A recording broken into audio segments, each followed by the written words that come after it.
Adriel here from GoodAudioTracks.com. Today I'm going to review two inexpensive audio adapters from Saramonic, the SR AX101 and the SR AX107. You might think these are audio mixers, but they're not. They're audio adapters, and they let you connect professional XLR microphones to 3.5mm inputs on cameras. Now there are a couple of good reasons why you'd want to do that. First, there are hundreds of high-quality microphones with professional XLR connectors, and XLR mic cables can be run a long ways with low noise. But most people just don't want to mess with a dual system, having to sync audio with every clip in post-production. And not only do these adapters let you record with two microphones at the same time, you have independent volume control for each mic. Plus, the AX107 gives you headphone output with volume control, phantom power for condenser mics, meters to set audio level, and a special output that handles the audio gain control built into some DSLRs. Any one of these features can improve the audio in your videos, but added all together, they make a serious increase in production value. Let's see how they work. Both adapters have standard 1/4-inch screw mounts on the bottom to fit your tripod head or quick release mount. The AX107 also has a 3/8 mount. Both have a thumb wheel and 1/4-inch screws so you can mount your camera on top of the adapter. The AX101 is a passive adapter, no battery required. Just plug in your microphone cable to the connector on the back. On the left side, you'll find switches for setting each input to either mic or line level. This is very useful if you're feeding from a sound system mixer to your camera. If you're only using one mic, you can switch the AX101 to mono and send signal to both channels in your camera. If you're getting hum in your audio, you can switch the ground and maybe eliminate it completely. Another nice feature is the 3.5mm aux input that goes to the right channel. This makes it easy to connect wireless receivers that only have 3.5mm output. Both adapters come with a patch cable to get signal from the adapter to your camera's microphone input. Use the volume controls on the front to adjust levels for each channel. And the volume controls have a nice solid feel with little detents to help the knob stay right where you put it. Use the audio meters built into your camera to set levels. Plug your headphones into your camera to monitor the audio recording. No battery means no added noise, and you'll never lose a take from a dead battery.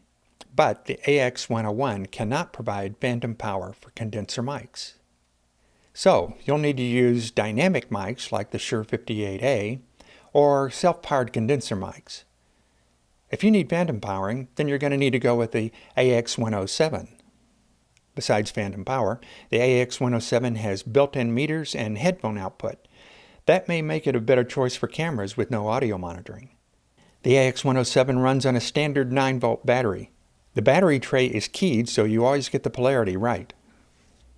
Now if you run the AX107 with two condenser mics powered at 48 volts, and you have the AGC on and all the other features, you're going to burn through batteries pretty quick. But you still should get several hours from a good 9-volt battery. You'll get longer battery life if you don't need the AGC circuit, and most condenser mics will work on 12 volts. That increases battery life. Now the AX107 is battery only. There's no AC adapter option. There are XLR connectors for two mics, but no aux input on the 107.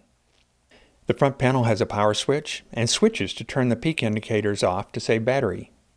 And again, you have a switch to feed one mic to both channels for mono. As I mentioned, the AX107 has headphone output with its own volume control.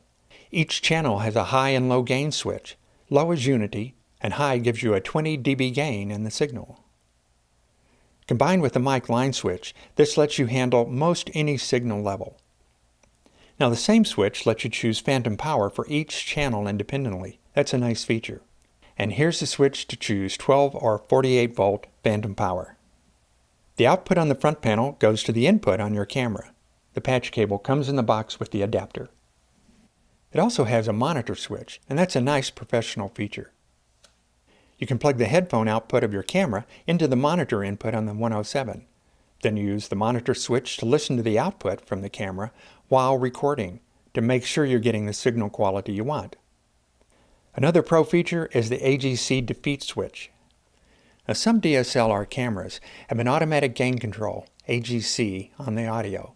And this is a bad thing, produces really bad audio, because when nobody's talking, it turns the input gain up all the way. You get a lot of noise. Then the minute somebody starts talking, it tries to compensate and drops the level really quickly. There's no way to fix any of this in post. And the AX107 will take care of all of this problem for you.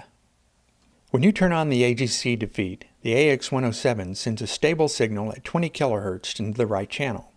This fools the camera's AGC. It makes it leave the volume at the lowest setting all the time. Now, if you don't need this, keep it turned off. If you don't record audio on the right channel, you can just delete it in post. Or you can record program audio on the right channel and filter it out in post. It's so much higher than the frequency range of human speech, it's easy to take out. But you'll need a good audio filter in your editing kit. So that covers the ins and outs and settings for these audio adapters. Let's see how well they really work. I'm recording with two mics. I have the Shure Beta 58A, it's a dynamic mic, and the Sennheiser wireless lavalier, it's an EW100 G2. The Beta 58A is connected to an XLR input on the AX101. The Sennheiser wireless is connected to the aux input on the 101, and I'm recording on a Blackmagic Pocket Cinema camera. To get a decent audio level for the dynamic mic, I had to set the input level on the camera and the 101 to maximum. But I adjusted the output of the Sennheiser wireless to a higher level. That lets me lower the camera input level and make that channel cleaner. Let's check the noise. For this test, I'm using the Sennheiser wireless, but I'm matching it with a Rode NT3 condenser mic. This time, both are connected to XLR inputs on the Saramonic SR AX107, and we're sending 12-volt phantom power just to the NT3. I'm recording on the same Blackmagic Pocket Cinema camera, no problems getting the levels to match. The preamps in the 107, combined with the sensitivity of the NT3, makes a much hotter track. Let's check the noise level.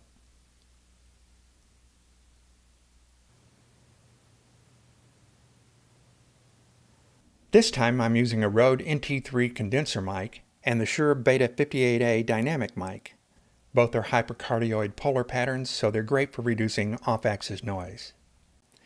Both are connected to XLR inputs on the Saramonic SR AX107, and we're sending 12-volt phantom power to the NT3. I'm recording on the same Blackmagic Pocket Cinema camera, had no problems getting the levels to match. You'll definitely need the high gain setting for the dynamic Beta 58A. The Rode NT3 has enough output that you can use the low gain setting. Now let's check the noise level.